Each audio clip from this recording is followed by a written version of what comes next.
dead! What?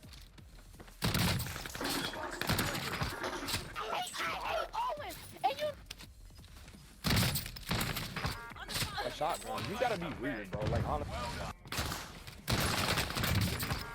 Shotgun! You have a fucking shotgun!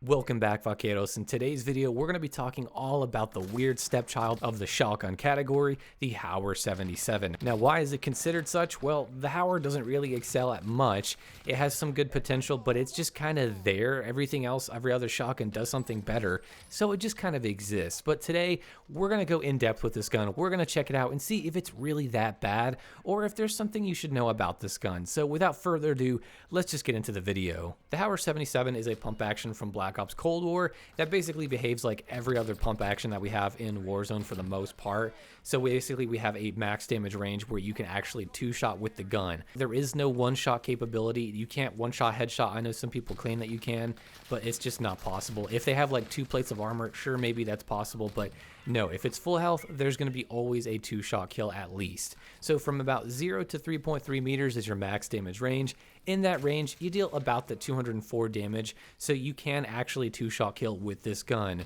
Now from about 3.3 to about 5.1, it's going to take 3 shots. Then from 5.1 to about 15, it'll take 3 shots as well, but the problem is that your pellets do a little bit less damage, so you have to actually hit all 4 pellets. You can't just hit 3 if you want to get that max damage. And then from 15 to about 26 meters, you're going to be dealing 5 shots. So it doesn't drop to 4 shots, it drops to 5. So this may not sound that bad, and I don't think it's as bad as people let it on to be, but there's a few reasons why this gun is just kind of overlooked, and we'll get into that in a second. But basically with this gun, you're expecting mostly 2 to 3 shot kills if you're playing it correctly. Now, one of the redeemable factors about this gun is the rate of fire. It actually has a 95 round per minute rate of fire, which basically means that its time to kill is about 630 milliseconds for a 2-shot kill. Now, this is actually really good because a lot of the other pump actions shoot a little bit slower, and I'll give it credit, this is probably the best feature about this shotgun is that rate of fire. But just like the other Cold War shotguns, or at least the Ironhide, there's this weird sort of delay where you can't really shoot, even though the animation looks done, even though it sounds like it's ready to shoot, there's just a slight awkward delay. That doesn't really happen with the other pump actions, but it only happens with the ones from Cold War.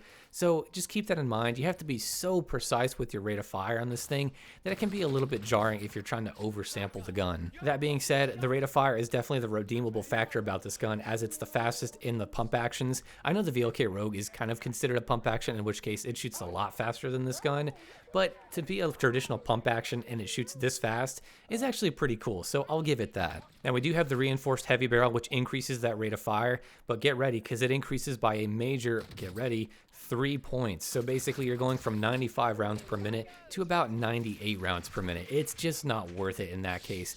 I do recommend using the reinforced heavy barrel, but not for that reason of the fire rate. So let's just get into some attachments that I think are really good on this gun. First of all, like I just said, I actually recommend using the reinforced heavy barrel. Now the other good option is the task force barrel. So the task force gives you about 20% range, the reinforced gives you about 11%. So that's a pretty big difference actually, but the reason I suggest using the reinforced heavy is because you don't really lose any hip fire accuracy.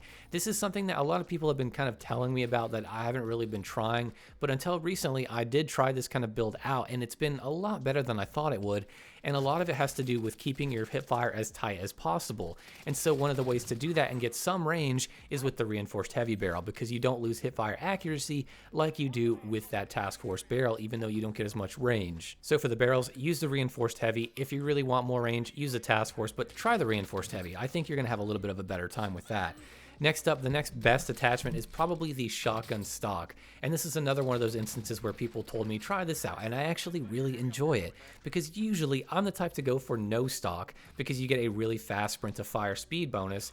But for this particular gun, I think the shotgun stock is fine because again, you don't lose hip fire accuracy like you do with no stock or even the marathon stock. So I use this because it gives you a little bit more of a sprint to fire speed bonus. It's not amazing, but it's better than nothing, and I don't really lose any hip fire accuracy, so it's still going to be pretty tight. On top of that, use the Ember Sighting Point, because the Ember Sighting Point gives you more range, about 11%, so that stacks with the other barrel, but it also increases your hip fire accuracy. Now, one downside is your laser and that flashlight that this thing does have does give your position away. If you're just sort of sitting in a corner hip firing and waiting for someone, they're going to see that red light and they're going to see that flashlight. So just be mindful of that. I think most people know about that by now, but in case you didn't, just be mindful of that, because if you want to be like sneaky, maybe aim down sights, or maybe keep your crosshairs behind a wall or something like that. That's a nice trick to do as well. Now, if you have both of those attachments, the Ember Sighting Point and Reinforced Heavy Barrel, you're basically going to have a 2-shot range of about 4 meters. That's really the sad part about this gun, is that it doesn't really excel in much besides the rate of fire.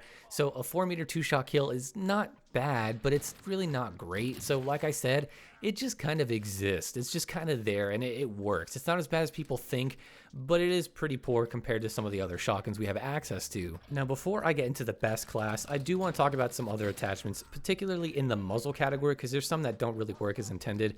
First of all, that infantry V-choke doesn't increase your pellet spread, so don't bother with that. It literally does nothing from what I can tell, so it's just kind of a wasted attachment. The other good attachment, I guess, would be the agency choke. A lot of people tend to run this on the shotguns, and for good reason, because it only hurts your range by about like 4%, so it's not that much. And it does say it gives you range, but it doesn't. The 410 Ironhide is the only shotgun that gets a boost from this attachment. So the agency choke, I'd say, is maybe the second best attachment. And the first for me is probably the flash cone, the 12-gauge flash cone, because it does keep you off the radar for a little bit less time. Or rather, what it does is basically when you shoot, you appear as a red dot, but for much less time than compared to if you didn't have it on. So even though you are going to be on the radar, it's not for very long, and so most people won't really catch you with it. So I like it because it doesn't weigh you down, it doesn't hurt your aim down sight speed, and it doesn't really hurt your range. So I'd say this is probably good, or you can use the agency choke. It's really up to you. In terms of the best class, I'd say use that 12-gauge flash cone, or you can use the agency choke, then use the reinforced heavy barrel, the Ember Sighting Point, the shotgun stock, and then you can use the 7-round tube or the 9-round. I prefer 7 because I like my aim down sights time just to be a little bit snappier, so I'd recommend that over the 9, but it's up to you. If you like hip firing, just go for 9. It's not a big deal. As for my thoughts on the shotgun, I gotta say, I don't think it's as bad as most people let on. There is some utility, there is some use here. You can still 2-shot. That's a really good thing to have with a pump action like this, and considering it's got a pretty decent fire rate, it's really not as bad as people might think. It's definitely not the worst shotgun, but it's there.